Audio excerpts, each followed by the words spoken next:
সাংবাদিকদেরকে তারা বাংলাদেশ ব্যাংকে আগের মতো আর আসতে দেবে না। সপ্তাহে তারা একদিন একজন ডেপুটি গভর্নর ব্রিফ করবেন, সেখানে শুধু আসতে পারবে আর কোথাও যেতে পারবে না। গত 53 বছর আমরা সাংবাদিকরা যেভাবে বাংলাদেশ ব্যাংকে নির্বিঘ্নে প্রবেশ করতাম এবং তথ্য সংগ্রহ করে আমরা জনগণের কাছে জনগণের প্রতি যে গণমাধ্যমের দায়বদ্ধতা সেটা আমরা পূরণ করতাম। গত 1.5 মাস ধরে সেটা বাংলাদেশ ব্যাংকের সিদ্ধান্তের কারণে আমরা এখানে ঢুকতে পারছি না এবং আমরা নিউজ করতে পারছি না।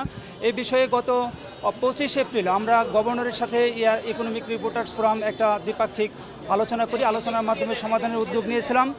তো গভর্নর সেখানে আমাদেরকে সাংবাদিকরা যাতে নির্বিঘ্নে আসতে পারেন সে বিষয়টি বিবেচনা করার আশ্বাস দিয়েছিলেন এবং তার আশ্বাসের প্রেক্ষিতে আমরা গত 29 এপ্রিল আবার গভর্নরকে চিঠি দিয়েছি যে যাতে দ্রুততম সময়ের মধ্যে সাংবাদিকদের আগের মতো অ্যাক্সেস দেওয়া হয়। কিন্তু আমরা দেখতে পাচ্ছি যে বাংলাদেশ ব্যাংক তার সিদ্ধান্তে অটল আছে এবং সাংবাদিকদেরকে কোনো রকমের অ্যাক্সেস দিচ্ছে না।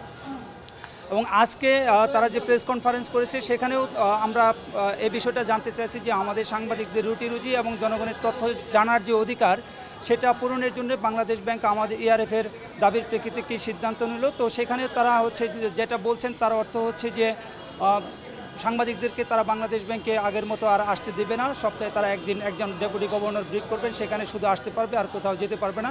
তো এটার প্রতিবাদে আমরা আজকের যে বাংলাদেশ ব্যাংকের প্রেস ব্রিফিং ছিল আমরা সকলেই এখানে প্রায় শতাধিক সাংবাদিক রয়েছি। আমরা সকলে এটা বর্জন করেছি এবং বাংলাদেশ ব্যাংক যতদিন আমাদেরকে আগের মতো অ্যাক্সেস না দিবে ততদিন আসলে আমরা আমাদের রুজির স্বার্থে এবং জনগণের তথ্য জানার যে অধিকার সেটা পূরণ করার যে আমাদের যে দায়িত্ব সেই দায়বদ্ধতার স্বার্থে আমরা আগামীতে আরও হয়তো কঠোর কর্মসূচিতে যাব। আমাদের একটা কমিটি আছে, আমরা সেই কমিটিতে আলোচনা করে পরবর্তী সিদ্ধান্ত নেব। কিন্তু আজকের প্রোগ্রাম আমরা সবাই বর্জন করেছি।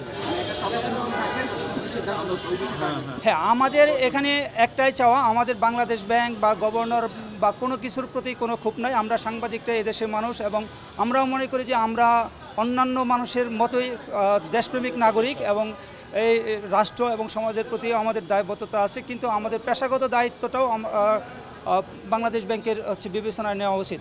আমরা যদি আমাদের দায়িত্ব পালন না করতে পারি তাহলে জনগণ বঞ্চিত হবে এবং এই সেক্টরেও আরও অনেক ক্ষতি হবে। কারণ সাংবাদিকরা এই সেক্টরের দুর্বলতাগুলো সরকারের সামনে তুলে ধরে এবং সরকার তার প্রেক্ষিতে প্রয়োজনীয় সিদ্ধান্ত নিতে পারে। তো আমরা সেই দায়িত্ব পালন করতে চাই এবং এখানে যে বাধা আছে আমরা আশা করি যে বাংলাদেশ ব্যাংক তাদের শুভবুদ্ধির উদয় হবে এবং খুব দ্রুততম সময়ের মধ্যে আমাদেরকে আগের মতো নির্বিঘ্ন প্রবেশাধিকার দিবে।